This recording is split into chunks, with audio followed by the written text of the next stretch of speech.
Você achou? Neemias capítulo 1, versículo 1 até o versículo 11. As palavras de Neemias, filho de Acalias, no mês de Quisleu, no ano 20º, estando eu na cidade de Suzã,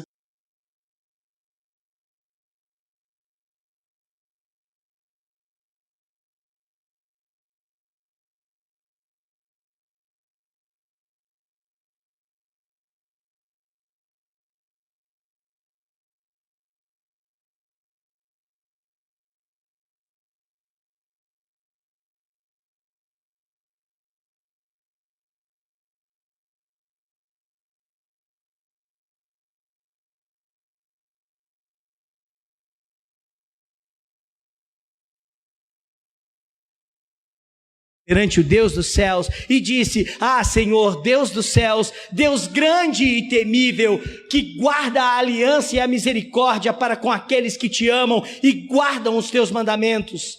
Estejam, pois, atentos os teus ouvidos e os teus olhos abertos para acudires à oração do teu servo, que hoje eu te faço a tua presença, dia e noite, pelos filhos de Israel, teus servos, e faço confissão pelos pecados dos filhos de Israel, os quais temos cometido contra ti, pois eu e a casa de meu pai temos pecado, temos procedido de todo corruptamente contra ti, não temos guardado os mandamentos, nem os estatutos, nem os juízos que ordenastes a Moisés teu servo. Lembra-te da palavra que ordenaste a Moisés teu servo, dizendo: se transgredires,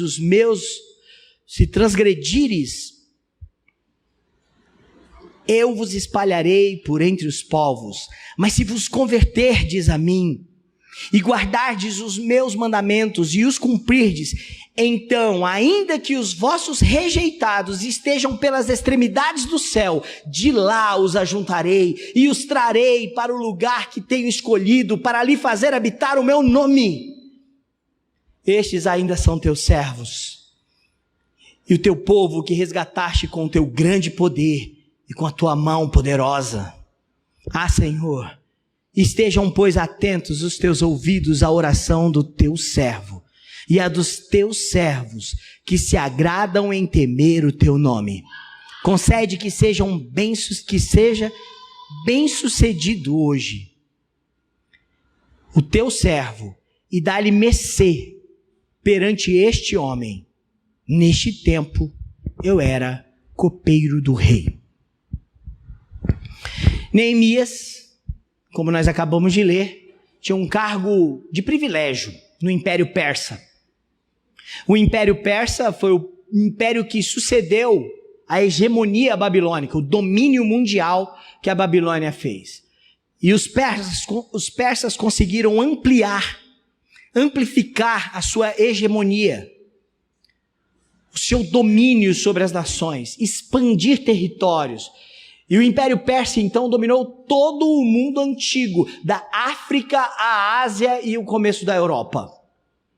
O Império Persa era uma hegemonia assustadoramente terrível. O rei Artaxerxes era conhecido por sua autoridade, sua crueldade e a maneira como ele se impunha diante das nações dominadas, como não apenas um rei, mas um Deus. Pois bem, para quem Neemias trabalhava? Para o Rodrigo Santoro. Não é porque, desculpa, a piada foi sem graça, mas é porque tem um filme, Os 300, se você já assistiu, Rodrigo Santoro é que representa no cinema o papel do rei Artaxerxes. Inclusive no filme ele está bem grandão, como se fosse gigante. Neemias trabalhava para o homem mais poderoso do mundo e tinha um cargo íntimo, de proximidade. O copeiro não apenas colocava a bebida no copo do rei, ele tinha credibilidade para fazer isso. Ele era confiável. Simplesmente Neemias trabalhava para o homem mais poderoso do mundo. Neemias gozava da sua confiança. Neemias tinha privilégio. e gozava de grandes privilégios que o seu chamado como servo, a persa, o fazia. Ele tinha privilégios e prestígios, morava num palácio, nada lhe faltava. Neemias era abastado. Não porque ele possuía em si, mas porque vivia com os recursos do império, sobre o luxo do palácio persa, sobre a riqueza e a glória de homens que se vestiam muito bem, que embora fossem cruéis e agiam com crueldade com as nações, viviam cercados de pompas e sutilezas, banquetes e finas bebidas. Neemias tinha uma profissão privilegiada. Morava na capital do mundo antigo. Mas a história que nós lemos do começo deste livro é que Neemias não fica alheio à necessidade do seu povo. Eu preciso lembrar que Neemias aponta para um personagem principal na Bíblia. Neemias está apontando para o Senhor Jesus Cristo, que na sua glória celestial, que diante da eternidade, se importou conosco, se voltou para nós. Neemias se envolveu na obra da restauração. E para que as coisas sejam restauradas, meu irmão e minha irmã, é preciso envolvimento. Um dos nomes de Jesus é Emanuel, o Deus conosco, o Deus que se envolve com a gente. Uma das ações de Deus para com o povo no deserto é que no período em que eles foram libertos do Egito até entrarem na terra prometida, este povo habitaria em tendas. Deus então manda confeccionar uma tenda, porque ele habitaria no meio do seu povo. Essa tenda se chama tabernáculo. Deus habitando, morando com o seu povo. Deus está envolvido no processo de restauração. Por isso, nós também precisamos fazê-lo. O significado do nome de Neemias é Yahvé consolou, o Senhor consola. É isso que significa o nome deste homem. Ele traz conforto e consolo. Quem? O Senhor. O Senhor a quem servimos. Preciso haver envolvimento. Deus está envolvido. E você? Você está envolvido com o processo de restauração espiritual da sua vida? Ou você quer que o envolvimento fique por conta apenas de Deus? Neemias estava a 1.500 quilômetros de Jerusalém, num palácio. Mas ele se envolve no processo de restauração de Deus para o seu povo. Em primeiro lugar, ele faz isso se importando. É preciso haver um envolvimento de quem se importa. Tinha um gesto que eu fazia quando era criança. Fazia muito para os meus irmãos. Eu sempre fazia esse gesto aqui, ó. Pouco me importa. Tô nem aí. Já fez isso pro seu irmão? Já fez, né, Rodrigo? Neemias não deu com o ombro. Neemias recebe Ananias, ou Anani, que é uma abreviação de Ananias. Esse é irmão de Neemias, ele apresenta assim. Em algumas vezes ele chama Anani, aqui nesse texto, em outro no capítulo 7, fala que Anani é irmão dele. Então é bem provável que ele esteja falando de um irmão de sangue. E olha que legal é o significado de Anani. Anani significa Yahvé é gracioso. O Senhor age com graça com seu povo. Anani também servia ao Império Persa e bem provavelmente ele servia trazendo relatório dos judeus para o Império. Ele trazia prestações de contas da parte judaica para o Império Persa. porque ele estava naquela região. Já havia retornado um grupo com Esdras há 20 anos atrás. Eles estavam num processo de restauração. Quando Neemias fica sabendo que Anani chegou, ele procura Anani e pergunta: me dê notícias do nosso povo, daqueles que ficaram, que não vieram para o exílio, que escaparam do exílio, como eles estão? Então a resposta de Anani é uma resposta difícil de se ouvir, mas eu quero chamar a sua atenção pelo interesse que Neemias teve. A pergunta investigativa sobre os sobreviventes, a preocupação dele, mostra que ele se importava com o povo de Deus. Com quem você se importa? Você tem dado ombros para a sua vida espiritual, para o seu casamento, para a sua vida familiar, para a vida da igreja? Você tem dado ombros para o ministério infantil da igreja, não se importando? Você tem dado ombros para o desenvolvimento da vida comunitária da igreja? Você tem dado ombros de não se importar para a vida financeira da igreja, no sustento da causa local? Você diz que se importa, mas tem se importado mesmo?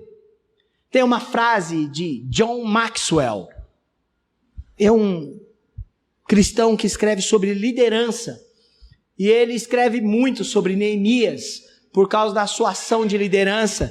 E John Maxwell diz: as pessoas não se importam com o quanto você sabe sobre o problema. As pessoas não se importam com o quanto você sabe sobre o problema, mas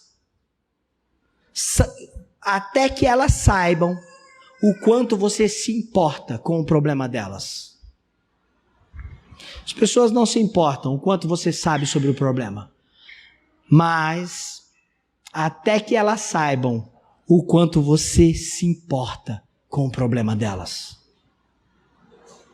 Meu irmão e minha irmã, Neemias se importou. E isso faz com que ele se envolva. Ele aponta para Jesus. E eu quero convidar você a olhar para Jesus Cristo. 2 Coríntios, capítulo 8, versículo 9. Paulo diz: pois vocês conhecem a graça do nosso Senhor Jesus Cristo, que sendo rico se fez pobre por amor de vós, para que pela sua pobreza vos tornasseis ricos. Jesus se importou. Para que haja envolvimento na restauração, é preciso se importar. Você tem se importado? Você tem se importado, irmãos? Quantos aqui estão na igreja? Não precisa levantar a mão, não. Há mais de 20 anos, não precisa. Há mais de 20 anos que vocês são membros dessa igreja. Nós temos muitos irmãos que estão aqui há mais de 20 anos. Eu não vou falar 40, porque senão eu ia ter que citar o Charles, e aí, veterano, né? Quantos estão aqui há mais de 20 anos? Eu estava te procurando, Charles, aí eu te achei, aí eu fiz a brincadeira. De longe se me deixou ver o pastor, para me tirar sarro, né? Quantos estão aqui há mais de 20 anos? Você tem se importado com as pessoas que estão visitando a igreja? Com as pessoas que você está vendo nova na igreja e que estão de máscara, e você fala assim: rapaz, quem é essa pessoa? Quanto tempo ela está vindo aqui, eu vejo ela no domingo, não sei nem o nome. Você tem se importado? Ou isso é tarefa do pastor da igreja? É preciso se importar para se envolver. Versículo 3, Anani vai descrever e não escondeu nada de Neemias. Anani podia ter baqueado o problema. Olha, tá ruim, mas não é tão ruim assim. Ele poderia dizer: Esdras conseguiu fazer muita coisa, mas a situação lá não tá boa, mas tem seu lado bom. Deixa o tempo, que o tempo vai resolver o problema. Não, Anani não fez isso. No versículo 3, Anani responde: Os restantes que não foram levados para o exílio e se acham lá na província estão em grande miséria e desprezo. Os muros de Jerusalém estão derrubados e as suas portas queimadas. Sabe o que Anani faz? Ele não esconde o problema. Pelo contrário, ele realça o problema para quem pode ajudar. E o seu irmão Neemias pode. Por isso, meu irmão e minha irmã, eu quero separar do verso 3 algumas palavras, que é o relato de Anani para Neemias. Eles estão em miséria. E a palavra miséria não é apenas para uma situação física, financeira, mas também moral. Havia uma degradação nas atitudes. O povo não conhecia a lei do Senhor, estava aprendendo agora com Esdras. Lembra que eles estavam cometendo os mesmos erros do jugo desigual, casando com mulheres estrangeiras? Havia uma miséria espiritual. Eles também eram pobres, uma miséria física, porque eram oprimidos por povos maiores, que estavam bem estabelecidos naquela região. Jerusalém estava voltando para o nada, reconstruindo do zero. A outra palavra que chama a minha atenção é que Anani diz que eles sofrem desprezo, uma perseguição étnica e também uma exploração dos inimigos vizinhos. Eles são desprezados. Os muros e a porta da cidade estão derribados, caídos. E embora já faça muito tempo, 50, 60 anos, que voltaram os primeiros, eles ainda não conseguiram reconstruir a cidade, porque não há muro na cidade. Muros e portas de uma cidade significam a primeira linha de defesa daquela cidade. Sabe o que significa? Sabe o que Anani está dizendo para Neemias? Ele está dizendo que aquelas pessoas estão expostas, estão vulneráveis.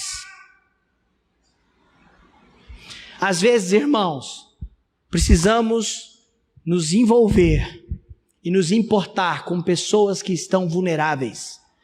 Pode ser o seu filho, pode ser o seu marido, pode ser aquele adolescente que você não consegue entender, pode ser o irmão da igreja que tem tomado atitudes estranhas e que você nem sequer concorda com elas, não entende. É preciso se importar com pessoas que estão expostas ao inimigo, estão desprezadas, estão em miséria, porque o nosso Salvador fez isso por nós. Ele nos tirou do estado de miséria e de desprezo que o pecado nos levava.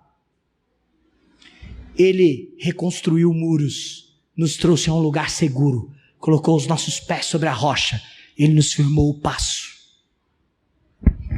Segundo lugar, além de um envolvimento de quem se importa no processo de restauração, é preciso de um envolvimento emocional.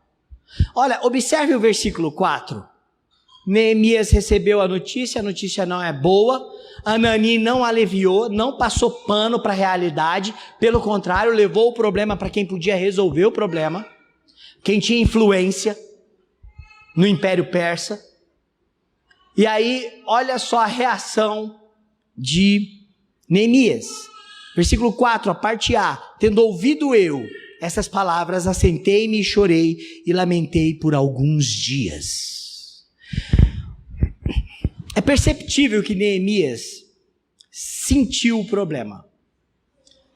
É perceptível que Neemias sofreu e chorou com problemas.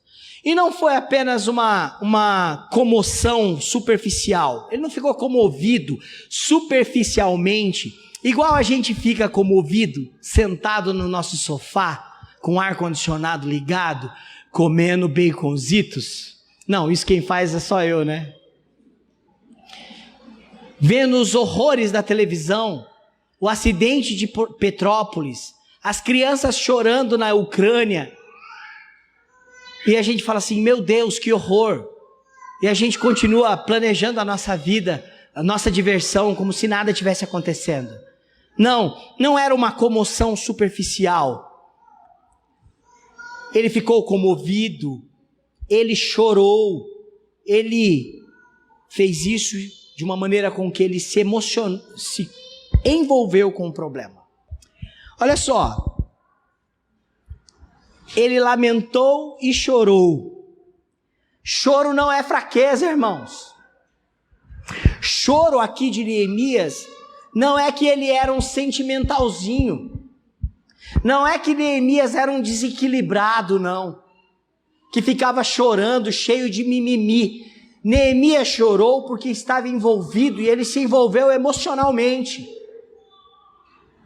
Quando nós estamos envolvidos emocionalmente com pessoas que amamos, com o povo que amamos, com a causa que amamos, o choro é um fruto de envolvimento. O desgaste emocional faz parte. O texto diz que ele passou semanas. Fiquei uma semana assim. Alguns dias eu lamentei e chorei. Eu quero que você lembre de quem chorou por você na cruz. Ele não foi fraco lá.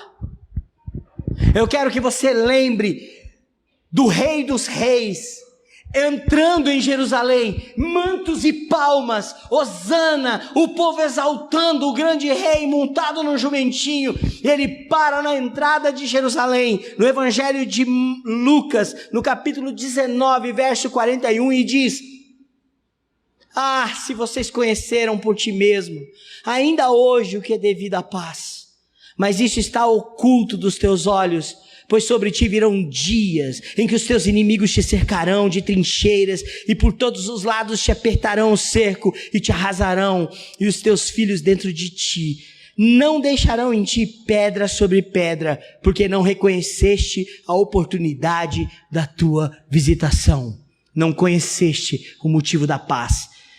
Lucas 19:41 diz que Jesus disse isso chorando. Quando ia chegando, vendo a cidade, chorou e dizia. Por isso, meu irmão e minha irmã, se envolva emocionalmente no processo de restauração. Chore pelos seus filhos. Chore para que Deus os livre do inferno. Chore para que eles temam o Senhor. Chore pelos seus amigos. Chore pela igreja perseguida, oprimida. Eu gosto de uma frase do pastor Luiz Renato Maia, da Missão Mais. Não são eles, somos nós, é a igreja. Se envolva emocionalmente. Terceiro fator de envolvimento é o envolvimento espiritual. Olha, ele se envolveu porque se importava, ele se envolveu emocionalmente, isso o abalou e fez com que ele chorasse diante de Deus. Mas diante de Deus, Neemias tem posicionamentos espirituais. Ele está envolvido com o processo de restauração de Deus, o seu povo. E como ele se envolve? Com vida espiritual. O versículo 4 termina dizendo que Neemias esteve jejuando e orando perante o Deus dos céus. Numa das primeiras exposições do livro de Esdras, nós falamos da importância do jejum na vida, no ato de restauração de Deus. Neemias não desprezou as lágrimas. E o envolvimento emocional de Neemias o levou a uma espiritualidade piedosa, profunda, porque o envolvimento emocional não anula a fé piedosa, a espiritualidade verdadeira.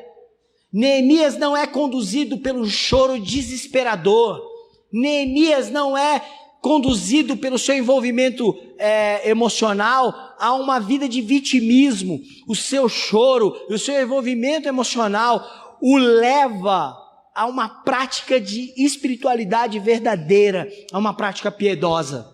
Eu vou jejuar e orar.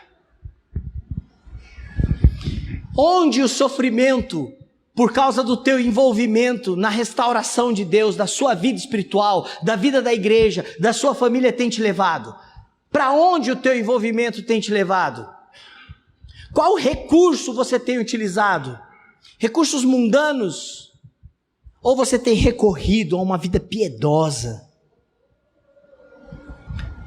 No Evangelho de Marcos, os discípulos de Jesus encontram um problema. Um menino, um rapaz, que era tomado por um espírito maligno, um demônio. E esse espírito judiava dessa criança. Ele fazia com que esse menino se retorcia. E muitas vezes jogava esse menino com violência no chão, onde ele se machucava. E em algumas vezes esse menino era tirado pelo demônio ao fogo. O pai do menino procura os discípulos de Jesus. Jesus não estava com ele, Jesus estava numa montanha, no momento de intimidade e oração, o Monte da Transfiguração. Então o pai desse menino no Evangelho de Marcos procura os discípulos. Mas os discípulos não conseguiram expulsar o demônio daquele menino. Eles estavam inoperantes na sua obra. Jesus perde um pouco a paciência com isso e fala: até quando vocês vão continuar assim? Se volta para o pai do menino e diz: tudo é possível que crê. E o pai do menino, com os olhos cheios de lágrimas, diz: eu creio, só que eu preciso de ajuda na minha falta de fé. Me ajuda na minha falta de fé. Então Jesus liberta aquela criança. Os discípulos ficam maravilhados. E depois, quando eles saem e estão no momento particular com Jesus, os discípulos perguntam: mestre, versículo 29, 28, por que nós não conseguimos expulsar aquele demônio? Verso 29, Jesus responde: esta casta não pode sair senão por meio da oração e jejum. Vida piedosa é recurso na vida da igreja. Não menospreze recursos espirituais. Vida devocional, tempo gasto com as escrituras.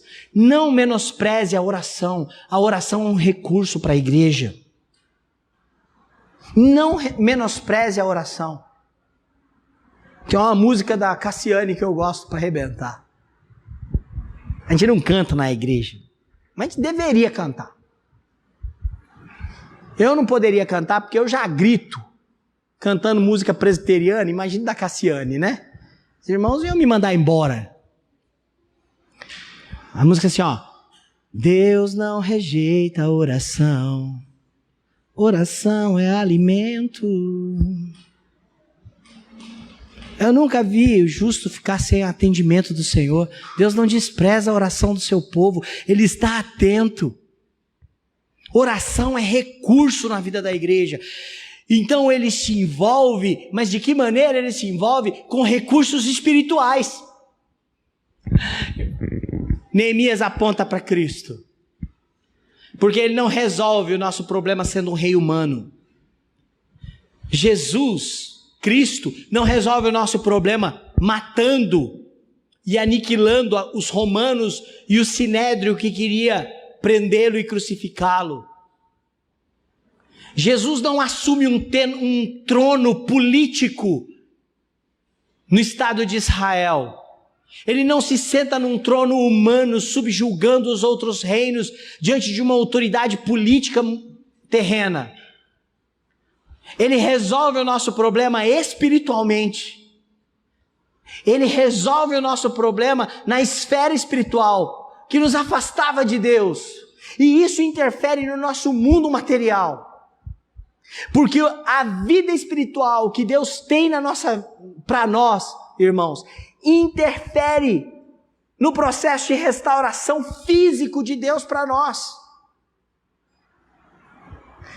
Vida espiritual é um recurso da igreja no processo de restauração de Deus. A oração é uma ferramenta. E como Neemias ora? Neemias ora a partir do verso 5. Ele ora: Senhor Deus dos céus, Deus grande e temível, que guarda a aliança e a misericórdia para com aqueles que te amam e guardam os teus mandamentos. Estejam, pois, atentos os teus ouvidos e os teus olhos abertos para acudires à oração do teu servo, que hoje faço a tua presença dia e noite pelos filhos de Israel, teus servos, e faço confissão pelos pecados dos filhos de Israel, os quais temos cometido contra ti. Pois eu e a casa do meu pai temos pecado, temos procedido de todo corruptamente contra ti, não temos guardado mandamentos, nem os estatutos, nem os juízos que ordenaste a Moisés, teu servo. Oração, uma ferramenta de envolvimento espiritual. Eu ensino na igreja que oração é envolvimento. Não é de hoje, eu sou bem repetitivo. Quando você ora pela família de oração durante a semana, essa semana vocês vão orar pela Selma. Quando vocês oram por um irmão que é família de oração, vocês estão envolvidos com essa pessoa. Quando vocês oram ao Senhor em favor de um enfermo, vocês estão se envolvendo com o Senhor e se envolvendo com aquele irmão enfermo. Oração é envolvimento. E no domingo que vem, eu quero continuar este assunto sobre o papel da oração no nosso envolvimento na restauração de Deus. Não menospreze recursos espirituais, porque nós precisamos de pessoas que tomem conhecimento dos problemas. Elas tomam conhecimento dos problemas não para criticar, não para acusar, mas porque elas se importam. Elas olham para Jesus, que resolveu o nosso problema, se envolvendo conosco. Isso nos faz olhar para o Mestre. Isso nos faz buscar nele, que se submeteu por nós, deixou a glória dos céus, se humilhou, desceu até nós, para interceder por nós, numa oração feita na cruz. Nós que éramos miseráveis, desprezíveis, encontramos perdão e salvação. Jesus se envolveu conosco. Ele tabernaculou-se. Como Neemias, nós precisamos lembrar que é esse Deus que consola o seu povo. Nos importar, nos envolver. Você vai ficar vulnerável por causa disso. Emocionalmente, você vai se envolver. Mas você vai ser levado a se envolver espiritualmente. Jesus é o grande rei. E ele nos conduz nessa restauração. Ei pessoal, quer continuar assistindo os nossos vídeos? Clique aqui e você vai ter acesso em outros vídeos. Mas também se inscreva no nosso canal, tá bom? Acione o sininho e compartilhe com outras pessoas.